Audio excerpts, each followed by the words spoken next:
Bonjour tout le monde, mon nom c'est Solange Thibodeau, alias Solange Bonheur, et je suis l'auteur du livre de la COVID-19 à la dictature mondiale. Je vous lis la dernière phrase d'hier qui se trouve à la page 75 de mon livre. Contrairement aux gens qui injurient leurs contradicteurs, les intervenants du grand jury exposent clairement les raisons de leur désaccord devant leurs opposants. Ils en parlent de manière à se faire pleinement comprendre. J'ai déjà creusé la question dans le chapitre 2. On est déjà rendu au chapitre 3. Il nous faut toujours garder à l'esprit que les préjugés encouragés à fond de train ne brossent pas un tableau complet de la réalité. Par exemple, dans l'univers religieux, nous ne comptons pas que des croyants déséquilibrés, des êtres sectaires ou souffrant de délires religieux. On va faire un petit jeu de mots, Dieu merci.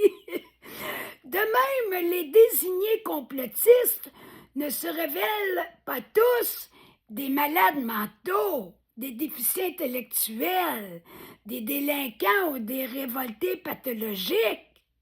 Même s'il s'en trouve un certain nombre, l'exception confirmant la règle. C'est comparable. C'est jamais tout noir ou tout blanc.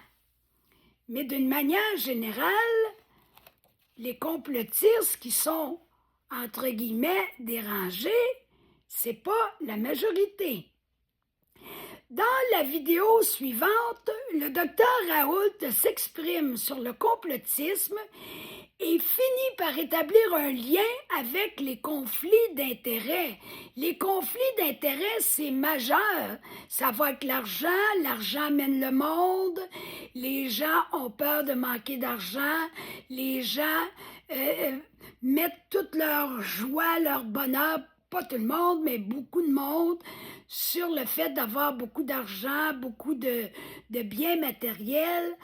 Alors, ils peuvent être tentés, les médecins spécialistes et autres personnes impliquées dans la COVID, ils peuvent être tentés d'être achetés par les compagnies pharmaceutiques ou les gouvernements. Je continue. Effectivement, lorsque l'on en prend conscience, il devient très difficile de ne pas soupçonner le moindrement certains complots. Vidéo, professeur Didier Raoult, complotiste, le 28 mars 2022 sur Crowdbunker. La crise COVID, comme une étincelle provoquant l'incendie, a concouru à une entrée en matière pour instaurer ce nouvel ordre. Un nouvel ordre mondial effectivement très bien ordonné pour faire souffrir l'humanité. Ou en bon québécois, très bien organisé pour nous écœurer.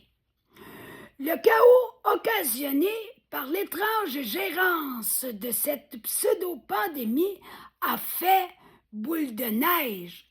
Tout le monde s'en est aperçu avec tout ce qui a suivi la crise COVID, avec la guerre en Ukraine, la montée de l'inflation, etc., etc.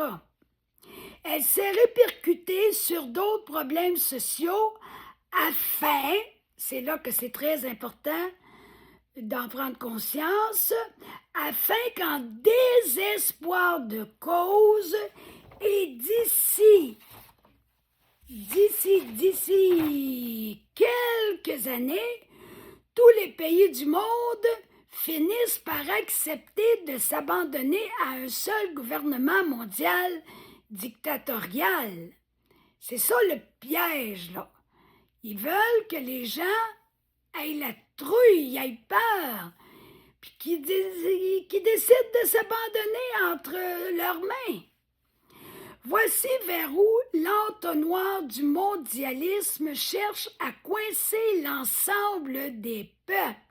quand je parlais de piège tantôt, le mot coincé le dit aussi. Un gouvernement planétaire à l'image du crédit social chinois. C'est pas drôle, là, le crédit social chinois. La liberté, elle est restreinte par rapport à nous, en tout cas, très restreinte. Ces multimilliardaires du Forum économique mondial et leurs comparses se croient rois et maîtres de tout l'univers. Faut pas l'oublier, ça. Ils se prennent pour des dieux.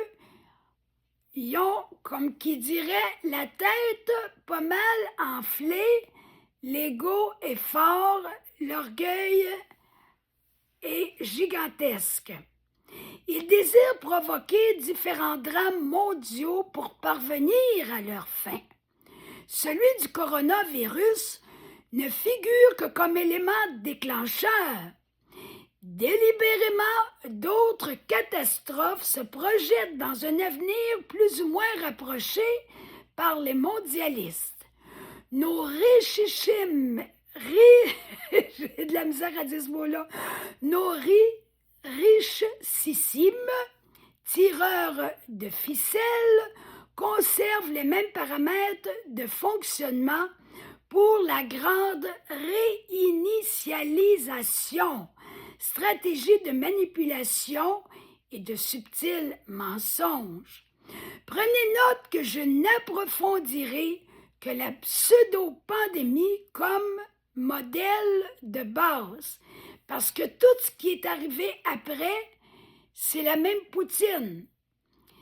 On change un petit peu la recette de la sauce pour la poutine, mais reste que de la poutine, c'est de la poutine. Donc, c'est toujours des événements mensongers, de la corruption, pour arriver au même but. C'est pour ça que j'approfondirai pas tout. Le principe, c'est d'arriver à comprendre comment est-ce qu'on nous a trahis et menti. Alors, je continue. J'effleurerai toutefois certaines de leurs agressions sociales successives, surtout au chapitre 11, Variations sur un même thème. Je désire démontrer comment le travail de sape des mondialistes se perpétue dans le temps. Je prends pleinement conscience que ce que j'affirme est immensément grave, puisque si ce que j'avance s'avère véridique, le sort de l'humanité risque d'en être radicalement transformé. Le jour où la Terre n'aura qu'une politique mondiale dictatoriale, la vie ne sera plus la vie d'aujourd'hui. Faut pas se raconter d'histoire. Mais j'ai bon espoir que les choses vont peut-être tourner en notre faveur parce qu'il y a du brasse camarade, comme aurait dit ma mère. Et il y a des choses, malgré tout, qui s'améliorent dans le bon sens. Alors, il ne faut pas se décourager.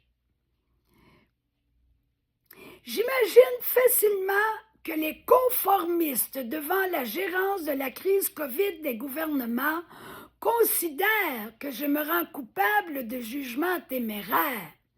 Sauf que je suis certaine qu'une question brûle toutes les lèvres, et ce, même dans la plus grande intimité des cœurs. Toute cette histoire de la COVID, est-ce bien vrai? C'est ça, là, à l'intérieur de soi, là. Je serais surprise que personne n'ait le moindre petit doute. Puisqu'il s'agit de vie ou de mort, il s'avère crucial de répondre à cette question. Je n'arrive pas à concevoir qu'il existe des gens qui n'entretiennent pas le moindre doute à ce sujet, et avec raison. Ils ont plus que raison. La vérité représente ce qui dénouera cette controverse relative à la crise COVID. Cette polémique persistera tant que nous ne parviendrons pas à mettre le doigt sur la vérité. Tant que des preuves irréfutables ne nous crèveront pas les yeux, la confusion et les hostilités entre les écoles de pensée se perpétueront dans le temps jusqu'à ce que la vérité n'éclate au grand jour.